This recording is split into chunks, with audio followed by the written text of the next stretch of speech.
की new interesting exciting video में आप सभी लोगों का स्वागत है। मेरा नाम है सुधीर और आज मार्केट में आया है एक सीवियर करेक्शन। करेक्शन बोलो, क्रैश बोलो, कुछ भी बोलो, लेकिन बहुत ही ज़बरदस्त था।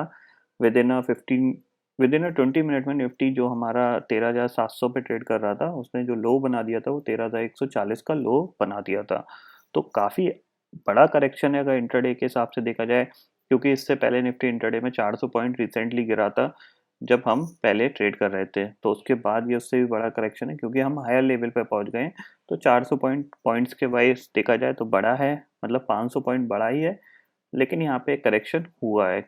क्यों हुआ है, इसके पीछे रीज़न था न्यू कोरोना वायरस स्ट्रेन जो कि लंदन के अंदर पाए गए थे, और लंदन से आने जाने वाली फ़्लाइट है रद्द कर दी गई है। इवन इंडिया ने भी करी है, अदर कंट्रीज़ ने भी करी है, जो कि एक सीरियस प्रॉब्लम हो सकती है। इसकी वजह से ट्रैवल इंडस्ट्रीज़ के जो भी स्टॉक्स थे उनकी ज़बरदस्त धुलाई हुई। तो देखते हैं आगे कि हमें क्या करना चाहिए आगे के। यहाँ पे तेज़ी करने वालों के ऑलमोस्ट सारे स्टॉप लॉस ट्रिगर हो गए यहाँ पे। तो अब कल से क्या व्यू रखना चाहिए हमें मार्केट का, क्या हमें उछाल में बिकवाली करनी चाहिए, या फिर ये जो फॉल आया है इसमें अपॉर्चुनिटी है कि हम जो चीज़ खरीद नहीं पाए थे उसको खरीद लें। तो समझते हैं और चलते हैं आगे वीडियो पे और देखते हैं कि ऑप्शन चेन डाटा क्या बोल रहा है।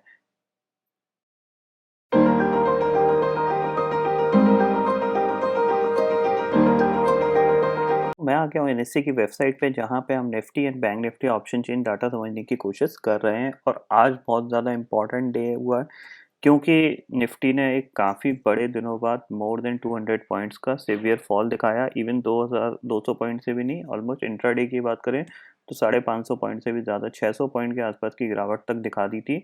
उसके बाद जो क्लोजिंग आई है वो करीब 432 पॉइंट यहाँ पे निफ्टी गिर के बंद हुआ है, 13,328। गिरने की जो वजह थी ज़्यादातर लोगों को पता होगी नहीं होगी, तो मैं आपको अपडेट कर देता हूँ। गिरने की वजह थी आपकी यूरोपियन फ्यूचर्स। जब अराउंड 12 बजे के आसपास जब मार्केट ओपन होने जाते हैं यूरोप के, तब ये ऑलमोस्ट 2-2% नीचे कामकाज कर रहे थे। और इनके नीचे कामकाज करने का जो रीज़न था वो था कि जो लंदन है, लंदन में न्यू कोरोना वायरस स्ट्रेन पाए गए हैं कुछ लोगों में, जिसकी वजह से क्या है कि ब्रिटेन से आने जाने वाली फ़्लाइट्स अदर कंट्रीज़ ने रद्द कर दी हैं। इंडिया ने भी रद्द करी है और अदर कंट्रीज़ ने भी रद्द कर दी हैं। तो ये एक सीवियर प्रॉब्लम बन सकती थी आगे आने वाले दिनों में। तो इसीलिए यहाँ पे स्ट्रिक्ट एक्शन लिया गया है, जो कि कह सकते हैं कि इनिशियल वे में काफ़ी ज़्यादा मार्केट के लिए एक कह सकते हैं नेगेटिव एक न्यूज़ है। दूसरी चीज़ यहाँ पे है कि मार्केट का ये न्यूज़ तो ऑलमोस्ट अगर देखा जाए तो 18-19 तारीख से यहाँ पे सर्कुलेट हो रही थी। इस न्यूज़ के बाद जो कह सकते हैं एक और जो कहते हैं आग में जो घी डालने वाला हिसाब होता है ना, उस न्यूज़ में जो इम्पोर्टेंट था वो ये था कि इस न्यू स्ट्रेन, ये जो न्यू कोरोना वायरस जो पाया जा रहा है, इस पे जो वैक्सीन बन रही है वो उतनी ज़्यादा इफ़ेक्टिव नहीं होगी जितना पहले जो वायरस बन रहा था, चल रहा है। तो इसकी वजह से और मार्केट यहाँ पे एक करेक्शन में गए। और करेक्शन का जो सबसे बड़ा रोल रहा वो ज़ाहिर-सी बात है कि पिछले हम 15-16 दिन से कंटिन्यूअसली तेज़ी में थे। तेज़ी में थे तो तेज़ी करने वालों की पोज़ीशन बहुत ज़्यादा एग्रेसिवली बनी हुई थी। इवन सुबह-सुबह भी अगर देखा जाए तो 13,700 की ये जो पुट थी, यहाँ पे ऑलमोस्ट 37 लाख का ओपन इंटरेस्ट खड़ा था। तो ज़ाहिर-सी बात है जब ये ओपन इंटरेस्ट फँसने लग गए, ये तेज़ी करने वाले फँसने लग गए, तो इनका जब लॉन्ग अनवाइंडिंग चालू हुई तो उसने और मार्केट को नीचे की तरफ धकेल दिया, क्योंकि एक लेवल तक ही पोजीशन होल्ड करी जाती है। ऐसा नहीं है कि आप ब्लाइंडली आप अपनी पोजीशन होल्ड कर सकते हो, ऐसा नहीं होता मार्केट में। आपको एक लिमिटेड ही आप लॉस देख सकते हो स्क्रीन पे। आपको हो सकता है किसी की कैपेसिटी 5,000 की हो, किसी की 10,000 की हो, किसी की 15,000 की हो, किसी की 20,000 की हो, किसी की लाख हो, किसी की 10 लाख हो। कोई अगर हैज है तो हैज में भी दिक्कत है। तो वो चीज़ है। तो उसकी वजह से क्या हुआ, जैसे निफ्टी ने आपका 13,500 तोड़ा ना, तो 13,500 के बाद आप देख रहे हो ये विदिन 6 टू 7 मिनट में ही ये 13,140 पहुँच गया था। फिर ये रिकवरी आई। मतलब ऑलमोस्ट अगर इस फॉल्स की बात करूँ, मैं अपनी बात करूँ, तो मैं ऑलमोस्ट अगर सुबह जब निफ्टी यहाँ पे ट्रेड कर रहा था 13,700 के पास, 13,750 के पास, तब मैं ऑलमोस्ट 1.52 लाख के प्रॉफिट में था अपनी सारी पोजीशन मिला के, जो नेक्स्ट वीक एक्सपायरी होती। यानी ऑप्शन सेलिंग की पोजीशंस, तेजी की पोजीशंस जो पहले क्रिएट करी गई थी। इस एक फॉल ने और विदिन ना ये 5 मिनट के फॉल में तो मेरे को ऑलमोस्ट ₹50,000 माइनस तक मैं पहुंचा दिया था। लेकिन ये जब बाउंस आया तो मेरे को 5-6 हज़ार के प्रॉफिट में अपनी पोजीशन को स्क्वायर ऑफ करना पड़ा, क्योंकि जो वॉलेटिलिटी है वो बहुत ज़्यादा जंप कर गई थी। और हो सकता था मार्केट के पास अगर टाइम होता तो जिस तरह से पोजीशन फंस रही थी तो मार्केट और भी नीचे जा सकता था। तो मैंने अपनी पोजीशन को स्क्वायर ऑफ करना ही यहाँ पे समझदारी दिखाई कि एक बार जो प्रॉफिट मिल रहा है उसको बुक करो और फिर वेट करते हैं, देन उसके बाद क्या होगा मार्केट में उसको अंडरस्टैंड करने की कोशिश करते हैं। सेम चीज़ यहाँ पे निफ्टी बैंक की थी, क्योंकि निफ्टी बैंक की मेरी पोजीशन ज़्यादा थी ऑप्शन सेलिंग की, क्योंकि यहाँ पे 30,300 देखो ये लेवल था जहाँ पे बैंक निफ्टी बार बार खुला, ये सपोर्ट लिया, बाउंस करने लग गया था। सेम क्या होता था, नीचे आता था, बाउंस कर जाता था, नीचे आता था, बाउंस कर जाता था, नीचे आता था, बाउंस कर जाता था। क्योंकि अभी तक जो माहौल था वो पॉजिटिव था। बट आज क्या हुआ, आज एक नेगेटिव न्यूज़ मार्केट को मिल गई सेलिंग के लिए, लोगों को प्रॉफिट बुकिंग के लिए। उस पे यहाँ पे मार्केट ने रिएक्शन दिखाना स्टार्ट कर दिया था। और फिर एक बार 30,000 के नीचे जैसे ही गए तो आपको ये दिख रहा है 800 पॉइंट का फॉल सीधा सीधा। ये 5-6 मिनट का फॉल है जो इतनी शार्प आया, जिसकी वजह से मेरे ऑप्शन सेलिंग के स्टॉप लॉस ट्रिगर हुए। बहुत सी ऑप्शन सेलिंग जो प्रॉफिट में थी पोजीशन मेरे को लॉस में काटनी पड़ी। तो जिसकी वजह से क्या हुआ, पूरा प्रॉफिट डाइल्यूट हो गया। और सिर्फ ये कह सकते हैं कि सेफली 3-4 हज़ार रुपये ही अपनी पोजीशन को काट के हम बाहर आ पाए हैं, क्योंकि ये काफ़ी बड़ा फॉल था। 1500-1600 पॉइंट का फॉल छोटा फॉल नहीं होता, काफ़ी बड़ा फॉल होता है। निफ्टी का इंट्राडे का फॉल 600 पॉइंट का काफ़ी बड़ा फॉल होता है, और वो भी सडन। स्लोली स्लोली धीरे धीरे अगर आता तो हम अपनी पोजीशन को एडजस्ट कर सकते थे। पुट को काट के हम कॉल साइड पे शिफ्ट हो सकते थे कि हाँ यार चलो नीचे आ रहा है मार्केट, कोई दिक्कत नहीं है, पुट हटाओ, कॉल सेल करना चालू कर दो। ये चीज़ होता है। बट जब मार्केट बहुत तेज़ी से नीचे आता है तो फिर आपके पास ज़्यादा सोचने का टाइम नहीं होता। आप या तो फिर अपने स्टॉप लॉस ट्रिगर होते हैं आपके ऑटोमेटिकली, या फिर आप अपनी पोजीशन को स्क्वायर ऑफ करते हैं। तो यहाँ पे कुछ स्टॉप लॉस ट्रिगर हुए, जो नेकेड थी वो स्टॉप लॉस ट्रिगर हुए, और जो हेज थी उनको हमें खुद काटना पड़ा, क्योंकि मार्केट कहीं रुकने का नाम नहीं ले रहा था एक पल पे। अब देखते हैं कि अब आगे आने वाले दिनों में हमें क्या करना है। तो सबसे पहले देखो ऑप्शन चेन देखते हैं। मार्केट क्लोज हुआ है 13,328 पे। आज मार्केट गिर गया है, कल गिरने के चांसेस बहुत कम है क्योंकि आज बहुत गिर गया है। ठीक है ना, और कल लोग एग्रेसिवली शॉर्ट करके बैठेंगे तब मार्केट नहीं गिरेगा। पिछले वीक मैं भी शॉर्ट करना पसंद कर रहा था, क्योंकि मार्केट लग रहा था ऊपर सस्टेन नहीं कर पाएगा, तो उसके लिए तो ये चीज़ होता है। अब देखते हैं यहाँ पे कि क्या एटमॉस्फेयर है फिलहाल ऑप्शन डाटा में। तो यहाँ पे आपको दिख रहा है क्लियरली 13,700 से पुट राइटर्स यहाँ पे अब गायब हो गए। लेकिन नीचे देखा जाए तो इतना ज़्यादा ओपन इंटरेस्ट नहीं घटा है, लेकिन ये ओपन इंटरेस्ट बहुत ज़्यादा था। ये अब दिख रहा है आपको कम, लेकिन ये बहुत ज़्यादा था इंट्राडे के से बेसिक पे। यहाँ पे 37 लाख का ओपन इंटरेस्ट था 13,700 की पुट पे, और एक पल पे मार्केट रेडी हो रहा था ब्रेकआउट के लिए, क्योंकि 13,800 की पुट पे भी करीब 12 लाख का ओपन इंटरेस्ट ऐड होने लग गया था। तो ये चीज़ थी। अब देखो हमारे पास क्या है, हमारे पास इंपॉर्टेंट लेवल है 13,600 का, जो हम इस पर्टिकुलर सीरीज में अब लगता है मुश्किल ही पार कर पाएंगे, क्योंकि यहाँ पे बहुत ज़्यादा एग्रेसिवली कॉल राइटिंग हो गई है। 13,500 का लेवल, 16 लाख का ओपन इंटरेस्ट खड़ा हुआ है। 13,500 की पुट पे आपको यहाँ पे भी 16 लाख का, तो कहीं ना कहीं हम 13,500 तक बाउंस बैक कर सकते हैं। इसके नीचे कॉल राइटर्स नहीं है। बाकी कल देखेंगे कि कल मार्केट में एक्चुअली होना क्या है। कल जो मैं एक्सपेक्ट कर रहा हूँ वो ये हो सकता है, मार्केट गैप अप खुले, गैप अप के बाद नीचे आए, नीचे से फिर रिकवरी दिखा दे, इस तरह का माहौल हो सकता है। ये चीज़ रहेगी। बाकी यूएस का ट्रेडिंग सेशन कैसा रहता है वो भी ज़्यादा इंपॉर्टेंट रहेगा। अगर डाउ 200-300 पॉइंट ही यहाँ पे गिर के बंद होता है तो हम कल बाउंस कर जाएंगे।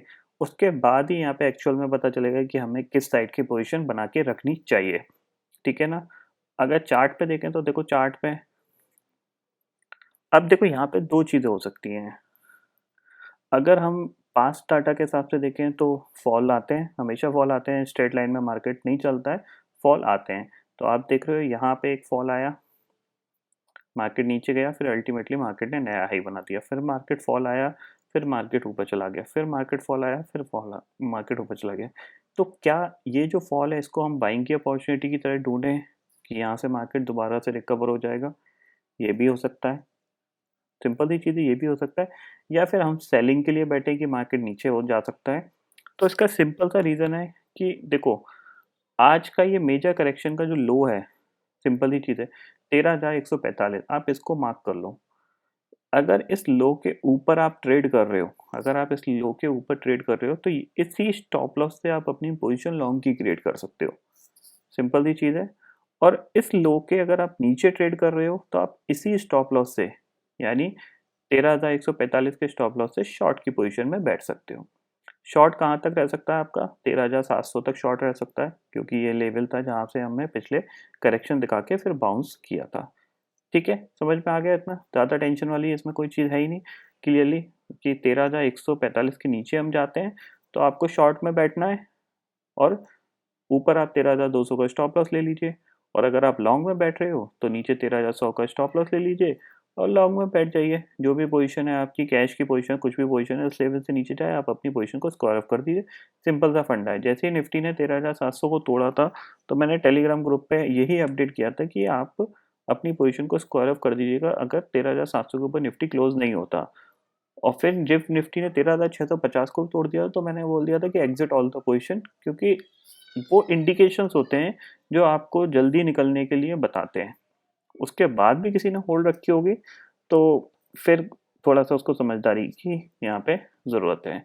अगर हम ग्लोबली फ्यूचर यहाँ पे देखते हैं तो यहाँ पे अभी देख सकते हो आप, डाउ फ्यूचर करीब 479 पॉइंट नीचे है, और यूरोपियन फ्यूचर्स की बात करें तो कैक अभी डेक्स आपका 3% नीचे है। एक चीज़ मैं आपको बताता हूँ कि यहाँ पे थोड़ा-सा पहले अगर हम जाते हैं अक्टूबर में, ये आपको दिख रहा है, ये जो करेक्शन था यहाँ पे 13,100 से ये जो करेक्शन आया था नीचे तक का आपका 11,300 तक, सेम डाउ में भी आप देख सकते हो कि ये जो करेक्शन आया था, ये देखो आप, यहाँ पे 28,700 से लेके ये जो करेक्शन आया था 25,800 तक का, ये भी करेक्शन एक पर्टिकुलर न्यूज़ की वजह से आया था जो कोरोना वायरस से ही रिलेटेड थी। लेकिन ये सेल ऑफ का जो मेन रीज़न था वो यूरोपियन कंट्रीज़ ही था। यूरोपियन कंट्रीज़ में यहाँ पे भी, यानी कि अक्टूबर 12 के आसपास भी जो कोरोना वायरस के केसेस थे सडनली बहुत तेज़ी से जंप हुए थे।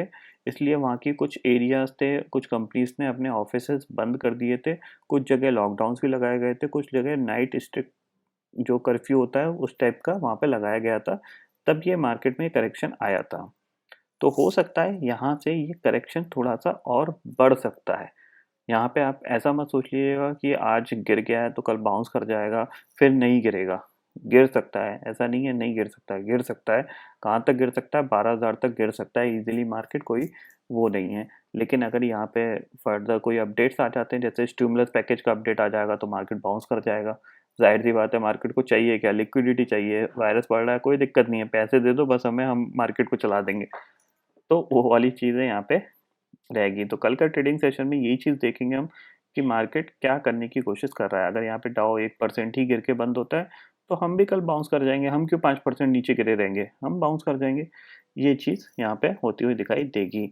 बाकी बैंक निफ्टी में आपके लिए जो इम्पोर्टेंट लेवल्स थे वो बहुत ज़्यादा ट्रिगर हुए हैं। जो एक कह सकते हैं 29,500 का स्टॉप लॉस था वो तक ट्रिगर हो गया है।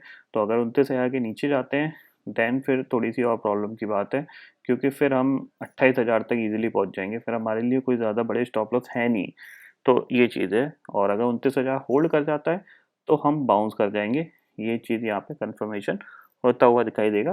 अब कल ओपनिंग पे डिपेंड करेगा हमारी ओपनिंग कैसी रहेगी, और यहाँ पे यूएस का सेशन कैसा रहेगा। अगर यूएस मार्केट गैप डाउन खुलने के बाद रिकवर हो जाते हैं तो हम भी यहाँ पे कल गैप अप ओपनिंग दिखाएंगे। गैप अप ओपनिंग के बाद हो सकता है प्रॉफिट बुकिंग आए, प्रॉफिट बुकिंग के बाद दोबारा से मार्केट रिकवर हो जाए। तो वो कल का ट्रेडिंग सेशन ही बताएगा कि एक्चुअल में हमें क्या करना चाहिए, क्योंकि लाइव में ही पता चलेगा। ऐसे आप कुछ प्लान नहीं कर सकते। आप ये प्लान कर सकते हो कि हाँ, ऊपर से मार्केट इतनी तेज़ी से गिरा है, गैप अप खुलता है, तो आप शॉर्ट कर सकते हो इमीडिएटली कि हाँ, सेलिंग के लिए आता ही आता है कि एक बार मार्केट मतलब हरे निशान में खुला, शॉर्ट कर दीजिए, लाल निशान में आ जाए, बुक कर लीजिए। ये कर सकते हो आप, इससे ज़्यादा कुछ नहीं कर सकते बस। और ये भी बिना स्टॉप लॉस के मत करिएगा, क्योंकि हो सकता है वो ऊपर ही चला जाए। तो ये भी आप, इस चीज़ का भी रिस्क रहेगा। 13,500 का लेवल अगर निकलता है देन एक इम्पॉर्टेंट लेवल है, तो वो ज़्यादा ज़रूरी होगा मार्केट के लिए कि ये ज़रूर निकल जाए। तो फिलहाल दोस्तों इस वीडियो में इतना ही है। आई होप ये वीडियो आपको पसंद आएगा। वीडियो पसंद आता है तो लाइक और शेयर ज़रूर करिएगा, और चैनल को जो सब्सक्राइब कर लीजिए, क्योंकि मैं सुधीर लेके आता रहूँगा हर दिन आपके लिए नए नए वीडियो। इसी के साथ शुक्रिया दोस्तों, जय हिंद।